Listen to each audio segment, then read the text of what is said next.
Hello guys, welcome to today's video, and in today's video we'll be talking about how to stop stealing or to reduce stealing from your farm. Okay, so if you want to run a farm and you want to prevent your workers from stealing from you, or maybe you're actually running a farm already and you want to reduce the rate of stealing on your farm, then you have to watch this video till the end. Okay, now, during employment, when you are employing your workers, it is difficult to know whether they are going to steal from you or not. They don't write thief on people's forehead. It's difficult to know. Even in big organizations, in big companies, you find people stealing everywhere, from the warehouse to the finance, the accounts department. Everywhere they do steal from the company. So your small farm may not be any different. They can actually still steal from your farm. But there are ways you can do to reduce stealing on your farm, and I'm going to show you some of those things in today's video. Okay, so if you are new to the channel, this is Oche from Your Broiler Farms. I'm a broiler farmer in Port Harcourt, Nigeria, and I work in the Middle East, and I've been running my farm remotely from here, and it has been a success. So if you are new, do well to subscribe to this channel and hit the notification icon. Like the video if you find it helpful. I've been sharing good content on this channel, and I've been giving out some of the documents I use on my farm in Port Harcourt for free here on this channel in the link in the description below this video. Then also I've been educating people and sharing with them tips on how to run their farm remotely if they don't have time to be on the farm. So do subscribe to this channel. This is where you ought to be. Okay, now so let's get into today's topic without further ado. Okay, first of all, I'm going to list some conditions that can make people steal from your farm, or that can make them start stealing from your farm. Is first, if you have improper record, if your record are not properly kept, people start stealing from you because they know you'll not be able to know when they steal from you. Okay, then secondly is carelessness or lack of monitoring. There are a lot of activities going on the farm, so you need to monitor them. You don't need to be careless about it. Everything they are doing on the farm, you need to make sure you know what is going on the farm, so that if anything goes wrong or if anything goes missing, you actually know on time. Okay, the third condition is poor salary.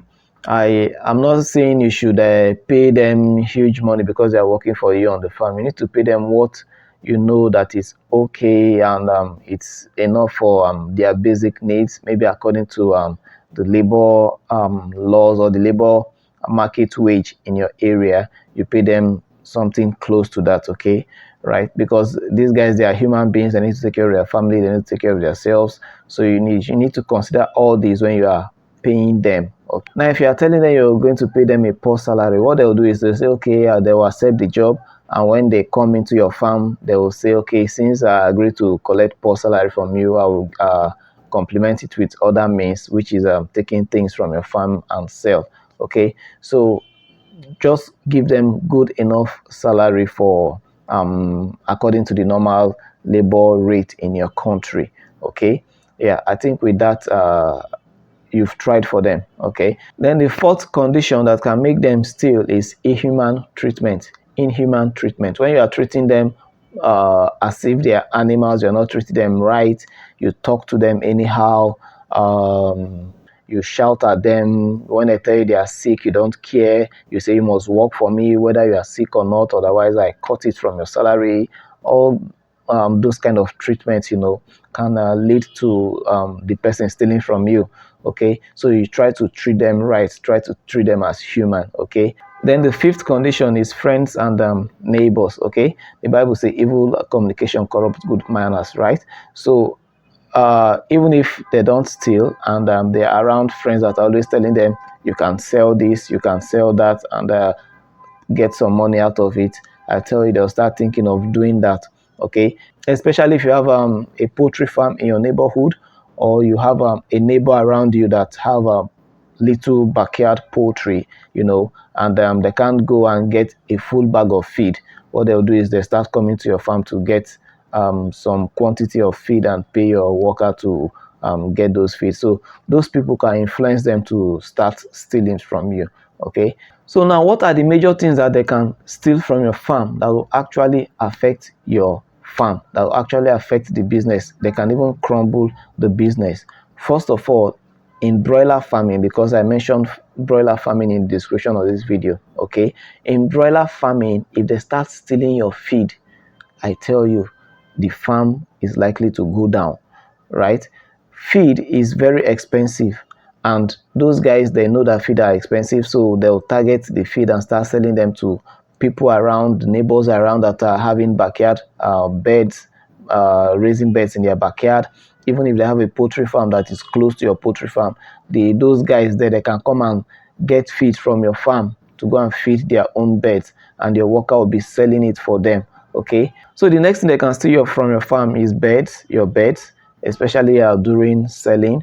If you're not keeping proper records of your bed right from the day they come to the farm, you don't have the mortality numbers, you don't have the ones that are remaining on the farm, and when it's selling, you don't have record of the sales, the numbers that are leaving your farm, the numbers that are being sold out, and stuff like that. They are going to start selling the beds and giving you false record, okay, and it could run down the business. Okay, they can also steal your equipment. If you have equipment in the farm like drinkers, feeders, and you're not keeping accounts of them, they'll start taking some of them to sell, right? If you give them tools to work with, maybe like rake, shovel, cutlass, things like that, before you know, they go missing from the farm, okay? And they will tell you they don't know where it is, but actually maybe they've stolen it and they've sold it to someone, okay? Then even their PPE, if you are the type that gets PPE for them regularly, maybe on a yearly basis or something like that, if you get them a new boot, a new rain boot, because they have to use the rain boot to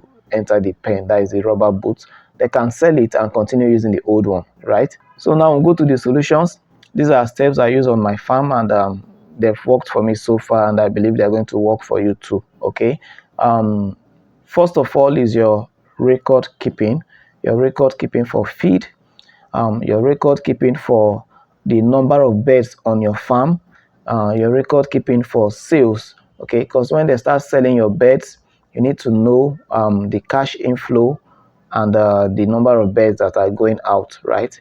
How many birds have they sold? How much is coming for those birds that have been sold? Then when it comes to the feed is very, very important, right? If you are conversant with the process on your farm, and if this is just an example, okay, it's an example.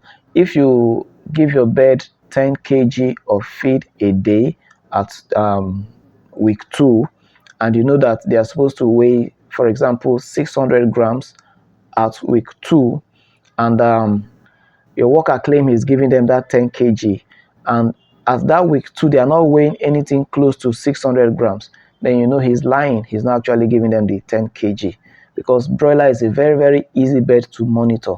As you feed them, you see the feed, you see the food from their body. You see them adding weight. If you feed them well, you see them adding good weight, right? It's not like the dual purpose birds and the layers or the local chicken. Those ones, it's hardly to know when they are eating well, unless they are not eating well for a very long period of time. That is when you start noticing. But broilers, immediately they are not, immediately you stop feeding them well, it starts showing on their body immediately, right? So it's easy for you to know if they are actually stealing from your feed, if they're actually taking your feed, if you know the process. So you know the weight per day, and you should know the size, you know the weight per day, and you should know the quantity of feed that is giving them per day, right? So with that, you can correlate and know whether they are stealing from you, okay? Then when it comes to the number of birds on your farm, it is also very important. Now, if your worker, like currently I'm not there, right?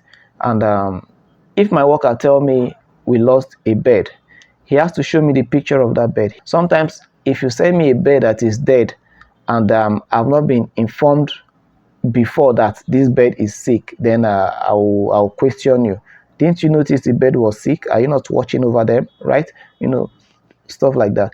So if you lose a bird on the farm, let them send the picture to you, and I am not there, so I have to. It has to be done through picture, and I used to watch the picture very well so that it will not be a picture of the same bird that they sent to me. So I have a record of all the birds that they sent to me. So if you send anyone to me, I'll put the pictures side by side by other pictures and and compare them if it's actually the picture of the one that has died before, or it's a new bird that just died. Okay, so I can check the record that they send to me daily, and also see the quantity of birds left on the farm.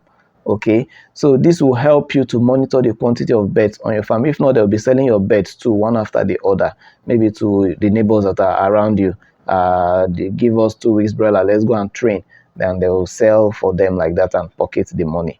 Okay, so when it comes to record keeping, it's very important. These three records that I've discussed with you are very, very important. Then the next solution is paying them good salary. Okay, let your workers be paid very well. Let them be let their pay be what is obtainable from the labor market in your country, right? Okay, so the labor market cannot be paying people of his cadre maybe like $10, and you are paying him $2, right? So that he will not feel underpaid and start stealing from you. So you pay your worker well. Then number three of the solution is treat them well, uh, interact with them, sit with them, gist with them, laugh with them, make jokes with them, ask about their family. If they are sick, have that compassion towards them. If you have the money, you can even pay for their treatments, right? You pay for their treatment. Try to be human. Try to feel their pains too. Okay. Sometimes you call them, you ask them their problem. You understand? Try to relate with them. Okay, so it will make them have that feeling that oh, my boss cares for me, and it's not right for me to do him bad. That's for people that have conscience anyway. Some people will still go ahead and steal from you, but at least it will reduce the rate of stealing on your farm if you do that. Try to interact with them. Let them know you love them. Let them know you appreciate their work. You understand? Sometimes when they do something for you, thank them. Since I have my worker on my farm, there is no month that I do not add bonus on his salary. Apart from his basic salary, every month I add something on top for him to tell him I appreciate your hard work.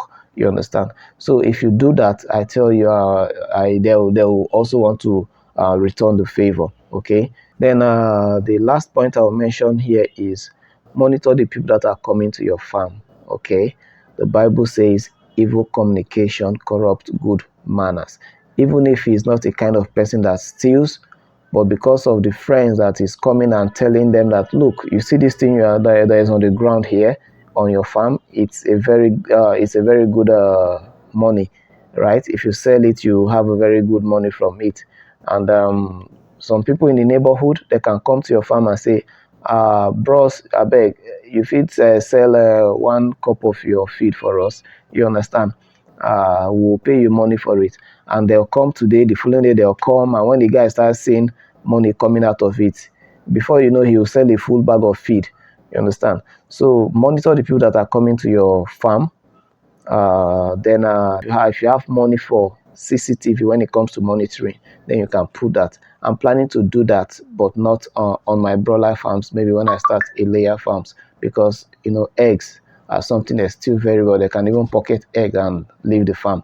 Okay, so I'm planning to do that on the layers farm when I start my layer farm. Okay, so I believe with these tips you can reduce stealing on your farm. Okay, and if you are new to this channel, like I said earlier, please do well to subscribe to the channel, hit the notification icon so that you never miss the videos coming from here. Then if this video is helpful, give me a thumbs up, give me a like. Okay, then for viewers that are waiting for my course, the course will be out soon. I'm trying to compile a lot of things to make it as comprehensive as possible. I told you guys I was supposed to go for vacation, and I've not been granted the vacation up till now. So there are a lot of things I need to do on the farm practically, so I can understand why I'm doing it and how they are being done. Okay, so that's why the course is not out yet. So just bear with me. When I go for vacation, I'll finalize everything and the course will be out for everybody. Okay, so thanks for watching this video. This is Oche from Your Broiler Farms. Peace. I'm out.